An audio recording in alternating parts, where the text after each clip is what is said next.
ओम नमः शिवाय। Welcome back to Astronox. आज हम बात करेंगे कि क्यों कोई ग्रह उसी स्पेशल राशि में उच्च और उसी स्पेशल राशि में नीच होता है। तो आज हम 7 ग्रहों पे बात करेंगे और राहु केतु को भी लेंगे, पर जो सूर्य से लेकर शनि तक है उनको ज़्यादातर हम आज इस वीडियो में बताएंगे कि क्यों वो इसी स्पेशल राशि में उच्च और इसी स्पेशल राशि में नीच का होता है। तो चलिए हम बात करते हैं सूर्य से, या इसके पहले मैं सारे ग्रहों को बता देता हूँ कि वो किस राशि में उच्च और किस राशि में नीच होते हैं। तो जैसे कि आप सभी जानते भी होंगे कि सूर्य मेष राशि यानी फर्स्ट साइन में उच्च का होता है, और ठीक उसके सामने यानी 7th हाउस में नीच का होता है, तुला में। उसी प्रकार शनि तुला में उच्च का होता है और मेष में नीच का होता है। चंद्र जो है वो वृषभ राशि में उच्च का होता है और वृश्चिक में नीच का होता है। गुरु जुपिटर कर्क में उच्च और मकर में नीच होता है, और मकर में मंगल उच्च होता है और कर्क में वो नीच का हो जाता है। बुध को मीन में उच्च लेते हैं और कन्या में नीच लेते हैं। शुक्र को मीन में उच्च लेते हैं और कन्या में नीच लेते हैं, और बुध को कन्या में उच्च लेते हैं और मीन में उसको नीच लेते हैं। और राहु केतु को ज़्यादातर कोई वृषभ का उच्च और केतु को वृश्चिक का, तो राहु को वृश्चिक का नीच और वृषभ का उच्च, और मिथुन का कोई राहु उच्च बोलता है तो कोई केतु को धनु का उच्च बोलता है, और ठीक उसके उल्टा कर देने पे उसको नीच बोलता है। तो यहाँ थोड़ा कन्फ्यूजन है राहु केतु के बारे में, पर इन ग्रहों के बारे में हम जान लेते हैं। और सारे ग्रह कोई ना कोई एक डिग्री पे जाके स्पेशल उच्च हो जाते हैं। जैसे कि सूर्य 10 डिग्री पे उच्च और नीच होता है, मेष में वो 10 डिग्री पे उच्च हो जाता है, और 7 नंबर पे यानी तुला में जाके वो 10 डिग्री पे नीच हो जाता है। चंद्र वृषभ में 3 डिग्री पे उच्च रहता है और वृश्चिक में 3 डिग्री पे नीच हो जाता है। शुक्र मीन में 27 डिग्री पे उच्च होता है, और कन्या में वो 27 डिग्री पे नीच हो जाता है। बुध को मीन में 15 डिग्री पे नीच लेते हैं और कन्या में उसको 15 डिग्री पे उच्च लेते हैं। और जो जुपिटर है वो कर्क में 5 डिग्री पे उच्च का माना जाता है और मकर में 5 डिग्री पे नीच का माना जाता है। और मंगल को 28 डिग्री पे मकर में उच्च माना जाता है और कर्क में 28 डिग्री पे नीच माना जाता है। शनि जो है वो तुला में 20 डिग्री पे उच्च है और मेष में वो 20 डिग्री पे नीच हो जाता है।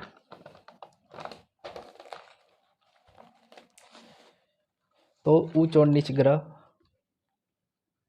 किस राशि में होते हैं और कितने डिग्री पे होते हैं ये हमने जान लिया। अब बात करते हैं कि क्यों होते हैं। तो सन मेष में ही उच्च और तुला में ही नीच क्यों होता है। तो जब भी आप देखेंगे कि सूर्य 1 नंबर का हो यानी मेष राशि का हो, तो वो उससे राशि में जाके उच्च हो जाता है, मतलब वो बहुत ज़्यादा अच्छा रिजल्ट देने लगता है, क्योंकि वो अग्नि तत्व की राशि है और सूर्य भी अग्नि है, आग का गोला है। और वो जो मेष राशि है फर्स्ट साइन है उसको ईस्ट डायरेक्शन लेते हैं, और सूर्य भी ईस्ट से ही उदय होता है यानी उदित होता है। तो मेष राशि में सूर्य का अग्नि तत्व ईस्ट डायरेक्शन यानी डायरेक्शन से भी वो अच्छा है। और देखा जाए तो जो नक्षत्र है तो नक्षत्र में भी अश्विनी, भरणी और कृतिका आता है, जो कि कृतिका सूर्य का ही है। और अश्विनी और भरणी, अश्विनी नक्षत्र के जो लॉर्ड हैं अश्विन कुमार, जो 2 अश्व हैं जो सूर्य के ही पुत्र हैं। जब सूर्य ने घोड़े के रूप में अपने पत्नी से संबंध बनाया था तो उस समय अश्विनी कुमार 2 हुए थे। और साथ ही साथ भरणी भी यम का है जो कि सूर्य के ही पुत्र हैं। और सन का एक नक्षत्र का जो चरण आता है कृतिका वो भी आ जाता है। तो कहीं ना कहीं ये सारे सूर्य से ही संबंध बना रहे हैं, तो सूर्य इससे में आके बहुत ज़्यादा अच्छा हो जाता है। यानी मेष राशि में आके बहुत ज़्यादा वो अच्छा रिजल्ट देने लगता है। और साथ ही साथ मेष राशि मंगल की है, सूर्य राजा है और मंगल सेनापति है। तो राजा हमेशा सेनापति को ही बुला के सारे बात बोलता है या बताता है, ऑर्डर देता है या उससे सलाह लेता है, जो भी बात करनी हो उसकी सुनता है। तो मंगल का भी ये राशि है। और साथ ही साथ बृहस्पति और बुध भी यहाँ पे दिग्बल में होते हैं, जो कि सूर्य से ही मित्र रखते हैं। तो कहीं ना कहीं यहाँ पर आके सूर्य बहुत अच्छा फील करता है। और ठीक उसके विपरीत जो कि तुला राशि है, तुला राशि यानी नाप तोल के चलना, यानी ये एक ठंडी राशि है। यहाँ पे निर्णय आराम से लिया जाता है। मैथ्स में निर्णय आराम से नहीं लेना था, वो डिसीजन देना था। आदेश दे दिया तो दे दिया, पर यहाँ तुला राशि में आदेश दे दिया तो दे दिया नहीं, यहाँ पर बातों को सुनना है, तब न्याय करना है। तो यहाँ पे सूर्य आके नीच हो जाता है। और वैसे भी शुक्र जो है वो तुला का राशि लॉर्ड है, और शुक्र से स्पाउस भी देखते हैं। तो राजा का एक ही जगह नहीं चलता, यानी अपने पत्नी के पास उसका नहीं चलता है। तो राजा यहाँ पे डाउन है। और ये ठंडी राशि है, तो यहाँ पे ठंड लगता है। तो सूर्य जब तुला राशि में आता है तो उस समय ठंड स्टार्ट हो जाती है। तो ये सूर्य का उच्च और नीच था। ठीक इसके उलट कर दें तो शनि का तुला में उच्च और मेष राशि में नीच होता है।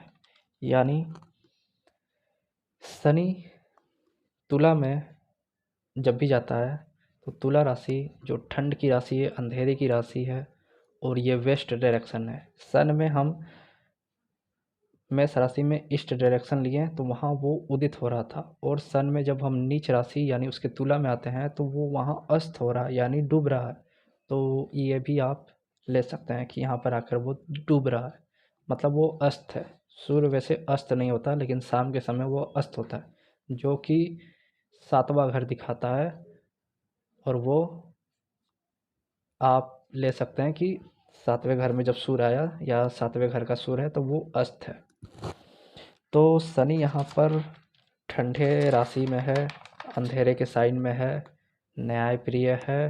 तुला जो न्याय करती है, अच्छे से न्याय करके देने और लोगों को एक न्यायपूर्ण विचार रखना, वो शनि का ही है, जो सूर्य का नहीं है। सूर्य का काम था कि वो डायरेक्ट ऑर्डर दे दिया, लेकिन शनि का काम है सुनना और तब उसको जजमेंट को रखना लोगों के सामने या जज करना। तो वो शनि का काम है। तो शनि यहाँ पर अच्छा हो जाता है। और साथ ही साथ ये स्पाउस का कारक, यानी स्पाउस का घर है 7th हाउस। तो शनि एक सेवक है, पति हो या पत्नी, वो एक शनि सेवक है जो हेल्प करना जानता है और दूसरे लोगों की सहायता करना जानता है, जो कि ऑर्डर नहीं देता, वो हेल्प करता है। तो कहीं ना कहीं रिलेशन में भी एक दूसरे का हेल्प करना, तभी जाके रिलेशन चलता है, या एक दूसरे को समझना, तब जाके रिलेशन चलता है। तो शनि का यहाँ रहना वो रिलेशन को चलाता है, समझता है। और सूर्य यहाँ पे समझता नहीं है, उसको तो ऑर्डर देना है, तो इसलिए यहाँ पे वो सूर्य नीच का हो जाता है, क्योंकि वो उसको सुनने की आदत नहीं है, सुनाने की आदत है। और शनि ठीक मेष राशि में जाके अनकंफर्टेबल हो जाता है, क्योंकि मेष राशि जल्दीबाजी की राशि है। क्विक रिप्लाई देना, क्विक एक्शन लेना, मेष मतलब क्विक एक्शन, एक्शन ओरिएंटेड लोग हो जाते हैं मेष वाले। और शनि तो शांत है। एक बुढ़ा आदमी को जल्दी से रिप्लाई या जल्दी से भाग नहीं सकता, वो आराम से ही आएगा और आराम से ही बोलेगा। तो यहाँ पर शनि जो न्याय का कारक है, जो आराम से डिसीजन लेना था, अब वो उसको हड़बड़ी में लेना है, तो वो कंफ्यूज हो जाता है कि क्या किया जाए। तो इसलिए वो नीच हो जाता है। अब वो सन जैसा डायरेक्ट ऑर्डर नहीं दे सकता कि हाँ तो हाँ, ना तो ना। शनि हमेशा आराम से ही जजमेंट लेगा। जितने भी जज होते हैं वो शनि प्रधान है, वो सारे बात को सुनते हैं और लास्ट में न्याय करते हैं। पर पहले जो राजा रहते थे वो, उनके पास कोई लेके चला जाए तो डायरेक्ट वो सजा ही दे देते थे। तो इसलिए सेनापति और कुछ गुरु रहते थे जो पहले सुनते थे और राजा को तब लास्ट में अपना निर्णय बता के सुनाते थे कि ये जो ऑर्डर देगा वो होगा। अब आते हैं गुरु। गुरु जो कि कर्क राशि में उच्च का होता है और मकर में नीच का होता है। कर्क राशि इमोशन की राशि है, इमोशन को दिखाता है, जल तत्व है, चंद्र की राशि है और यहाँ पे एप्रिसिएट सराहना मिलना। कर्क राशि मतलब माता को कुछ नहीं चाहिए, पैसा भी नहीं चाहिए, उसको बस इतना चाहिए कि मैंने जो खाना बनाया है वो लोग बोलें कि फैमिली वाले बोलें कि बहुत अच्छा है, तो वो बहुत खुश हो जाती है। तो गुरु जो कि ज्ञान का कारक है और गुरु को अपने शिष्य से कुछ नहीं चाहिए कि उसको वो बहुत ज़्यादा पैसा ले आके दे दे या कुछ भी करे। गुरु को इतना ही चाहिए कि उसने जो पढ़ाया वो पढ़ के वो पास हो जाए और बोले कि सर आपने क्या ज्ञान दिया, कितना अच्छा नॉलेज है, जिससे कि एप्रिसिएट करना कि वो बहुत अच्छा गुरु है। तो गुरु यहाँ पे बहुत अच्छा हो जाता है। और ठीक उसके उलट मकर राशि जो कि मंगल यहाँ पे उच्च हो जाता है, क्योंकि ये कार्य करने की राशि है, फटाफट कार्य करना, लोगों को दिखाने की राशि है कि मैं काम कर रहा हूँ, ऊर्जावान है। और गुरु तो ऊर्जावान नहीं है, वो एक मोटा शरीर लिए हुए है, वो जब भी काम करेगा तो आराम से ही करेगा और ज़्यादा नहीं कर सकता। तो यहाँ पर गुरु फंसा हुआ है, यानी नीच हो गया है, क्योंकि मकर का जो साइन है वहाँ पे मगरमच्छ ने हाथी को पकड़ लिया, जो कि जुपिटर है वो हाथी, और उसको मगरमच्छ यानी शनि ने पकड़ लिया है। यानी वो बोल रहा है कि चालाकी दिखाओ तो छूटोगे, नहीं तो खा जाएगा। तो जुपिटर यहाँ पे चालाकी नहीं दिखा पा रहा है, जबकि मंगल यहाँ पे उच्च इसलिए होता है क्योंकि वो चालाकी दिखाता है, वो ऊर्जा से काम लेता है, जब जैसा तब तैसा कार्य करता है। और धनिष्ठा नक्षत्र भी आ जाता है, धनिष्ठा यानी ड्राम बजाता हुआ, तो वो मंगल यहाँ पे ड्राम बजाते हुए बोलता है कि मैं सारे कार्य कर लूँगा। और जुपिटर तो आराम से कार्य करने वाला है, उसको जो मिलेगा जितना मिलेगा उतना करेगा। यानी एक टीचर को जो बताया गया है कि ये आज लेसन पढ़ाना है उतना ही पढ़ाएगा, उससे ज़्यादा नहीं पढ़ा सकता, क्योंकि उसको वहाँ पे बहुत सारे नॉलेज देना होता है। जबकि मंगल ऐसा जातक जिसका मंगल उच्च है वो फटाफट कार्य करना चाहता है, हर कार्य को फिनिश कर देना चाहता है और अपने चालाकी से मतलब लोगों को इम्प्रेस भी करना चाहता है या ठगना भी चाहता है। पर यहाँ पे जुपिटर चालाकी नहीं दिखा पा रहा है, क्योंकि वो एक तरह से जुपिटर कफ का कारक भी है, उसमें बहुत ज़्यादा इमोशन है, बहुत ज़्यादा सोचता है, वो चालाकी नहीं दिखा सकता, इसलिए कर्क में उच्च है। उसे बस से अपने बातों की सराहना चाहिए, जैसे एक माँ को अपने खाना बनाने का कीमत नहीं चाहिए, बस इतना चाहिए कि उसके फैमिली, पति, बच्चे बता दें कि वो बहुत अच्छा खाना बनाती है, तो वो इतने में ही खुश हो जाती है। तो वैसे ही जुपिटर है, शिष्य से उसको कुछ नहीं चाहिए, वो चालाकी नहीं करता। जुपिटर यदि चालाकी करने लगे तो फिर ज्ञान रुक जाएगा, ज्ञान मिलेगा नहीं, और वो बिजनेस करने लगेगा, मतलब ज्ञान का बिजनेस होने लगेगा। तो जुपिटर 10th में यहाँ पे यदि चालाकी करता है तो अच्छा रिजल्ट मिले जाएगा उसे। और जुपिटर 10th वाले को बोलते भी हैं, जिसका नीच का है, कि चालाकी करे भी। और मंगल यहाँ उच्च होता है, तो मंगल उच्च होता है क्योंकि वो ऊर्जावान है, कार्य करने में सक्षम है, चालाकी दिखाने में सक्षम है, जब जैसा तब तैसा कर सकता है, किसके साथ कितना छल करना है उसको पता है, किसको कितना पैसा लेना है या किससे कितना काम निकलवाना है, मंगल को अच्छे तरीके से आता है, तो वो यहाँ पे बहुत अच्छा रिजल्ट देता है। पर वही ठीक कर्क राशि में जाके वो नीच हो जाता है, क्योंकि वो ऊर्जा का जो स्तर है वो जल तत्व में जाके ख़त्म हो गया। मंगल अग्नि का कारक है, जल में डालने से अग्नि शांत हो जाती है, तो वैसे ही मंगल वहाँ पे जाके शांत हो गया और अब उसके अंदर एनर्जी नहीं है। जबकि वो मकर राशि में पृथ्वी तत्व में था, तो वहाँ पर वो एनर्जी मतलब बहुत ज़्यादा थी पृथ्वी तत्व, क्योंकि भूमि पुत्र भी है और अग्नि भूमि पे ही ज़्यादा जलती है, उसको भूमि पे ही सबसे ज़्यादा सपोर्ट मिलता है। पर जल में जाते ही वो ख़त्म हो गया, अग्नि ख़त्म होगी, ऊर्जा ख़त्म हो गई, अंदर से कार्य करने की क्षमता ख़त्म हो गई। मंगल जहाँ धनिष्ठा यानी कि मकर राशि में उच्च का था, डरता नहीं था, वहीं ठीक कर्क राशि में आके वो नीच का हो गया और डर सा उसको लगने लगा। हर कार्य करने से पहले वो डरता है, सोचता है। और साथ ही साथ कर्क राशि में यहाँ अब वो हर कार्य को करने से पहले अप्रिसिएट चाहता है कि लोग क्या बोलेंगे, अच्छा बोलेंगे कि नहीं। धनिष्ठा में वो नहीं, मकर राशि में वो नहीं सोचता था कि लोग क्या बोलेंगे, वो बस कार्य करता जाता था। वहाँ किसी की वो सुनता नहीं था, पर यहाँ इसको सबकी सुनना है, सबसे अप्रिसिएट लेना है, सबसे सराहना चाहिए कि मैंने अच्छा किया है, तब जाके इसको अच्छा लगता है। और लाल किताब कहते भी है कि मंगल फोर्थ वाला ऐसा इंसान हो जाता है जो खुद फजीहत और दूसरे को नसीहत देने वाला हो जाता है। मतलब कुछ करता नहीं है, आलसी इंसान है और दूसरे को नसीहत बहुत अच्छा वाला देता है। मतलब ये बहुत अच्छे डीलर, ब्रोकर्स होते हैं। तो मकर राशि में मंगल उच्च और कर्क राशि में वो नीच हो जाता है। शुक्र मीन में उच्च होता है और कन्या में नीच होता है। मीन राशि 12th हाउस की राशि है, जो कि भोग विलास की राशि है। वहाँ पे खर्च करो, भोग विलास करो। बेड प्लेजर का है, तो वहाँ पे शुक्र बेड प्लेजर को दिखा रहा है। यहाँ पे शुक्र बहुत अच्छा रिजल्ट देता है उसको 12th में जाके, मतलब मीन राशि में जाके बहुत अच्छा फील होता है।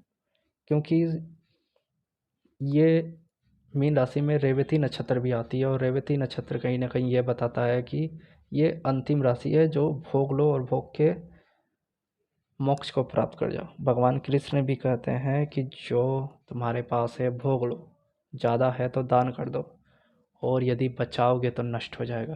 तो उससे अच्छा है कि भोगो, जितना भोग सकते हो, मन भर जाए तो दान कर दो, नहीं तो नष्ट होना ही है। और कालपुरुष कुंडली के अनुसार विष्णु जी का चरण कमल 12th हाउस में आता है और शुक्र लक्ष्मी को देखते हैं। तो कहीं ना कहीं शुक्र उच्च इसलिए भी है क्योंकि वो 12th हाउस में भगवान विष्णु के चरण कमल में है। और साथ ही साथ कन्या राशि जो कि भगवान विष्णु का पीठ है यानी बैक है, और शुक्र लक्ष्मी है। तो यहाँ पर कन्या में शुक्र का आना यानी कि भगवान विष्णु के पीठ के पीछे शुक्र का यानी लक्ष्मी जी का होना, यानी भगवान के पीछे वैसे ही बोला गया है, या मंदिर के पीछे टच ना करें, भगवान को पीछे से प्रणाम ना करें, उससे आपका जो पुण्य है वो कम होता है और लक्ष्मी भी कम होती हैं। आपने सुना भी होगा कि मंदिर के पीछे नहीं, आगे से प्रणाम करें, और भगवान के भी आगे से ही प्रणाम करें, पीछे से प्रणाम ना करें। उससे आपका पुण्य कम होता है और लक्ष्मी भी कम होती हैं।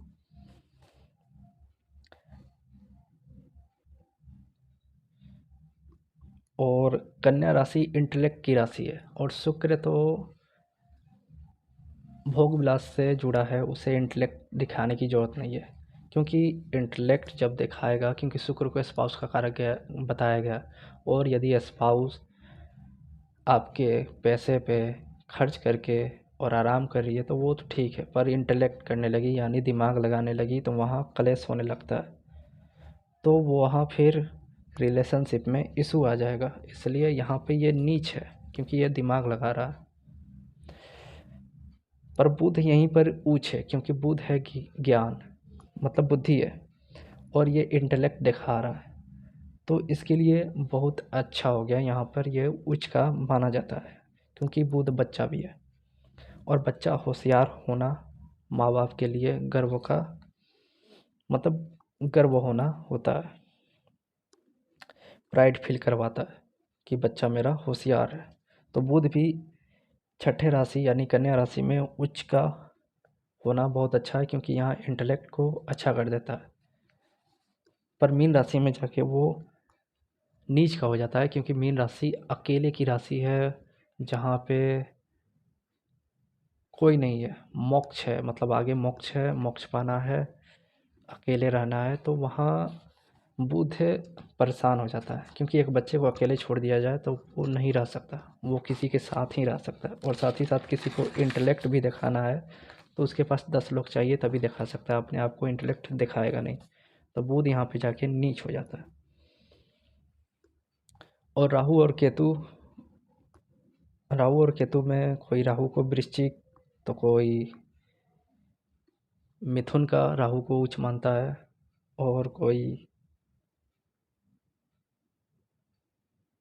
नहीं, वृश्चिक में नीच और धनु में नीच मानता है, और मिथुन में उच्च और वृषभ में उच्च मानता है। तो यहाँ पे कन्फ्यूजन है राहु और केतु का, क्योंकि केतु को भी वृषभ में नीच मानते हैं, और वृश्चिक में उच्च मानते हैं, और धनु में उच्च मानते हैं, और मिथुन में नीच मानते हैं। तो यहाँ राहु और केतु पे कन्फ्यूजन है, जिसके कारण कन्फ्यूज है बहुत सारे लोग कि किस में उच्च माना जाए। पर देखा गया है कि राहु थर्ड हाउस में अच्छा रिजल्ट देता है, जो कि मिथुन राशि आती है, और केतु 9th हाउस में अच्छा रिजल्ट देता है, जो कि धनु राशि है, जो कि गुरु की राशि है, और मिथुन राशि बुध की है। बुध इंटेलेक्ट का कारक है, और राहु भी भोकाल है, मतलब अपने दिमाग से भोकाल लगा के दूसरे को प्रभावित करना। और केतु का जो कि मोक्ष का कारक है, वो धनु यानी ज्ञान के गुरु के घर में बैठा है, तो वो ज्ञान के बाद मोक्ष की ओर जा रहा है। तो इसलिए राहु और केतु को आप मिथुन और धनु में उच्च माने, और ठीक उसको उलट कर देने से वो दोनों नीच का रिजल्ट देंगे। तो ये थी क्यों ग्रह उच्च और नीच का रिजल्ट देते हैं। तो आज थी उच्च और नीच ग्रह पे बात। नेक्स्ट हम उच्च के ग्रह और नीच के ग्रह क्यों दान देना चाहिए या नहीं देना चाहिए, मतलब उच्च के ग्रह को दान दें या ना दें, नीच के ग्रह का दान दें या ना दें, या दान लें या ना लें, उस पर हम वीडियो बनाएंगे। तब तक के लिए धन्यवाद।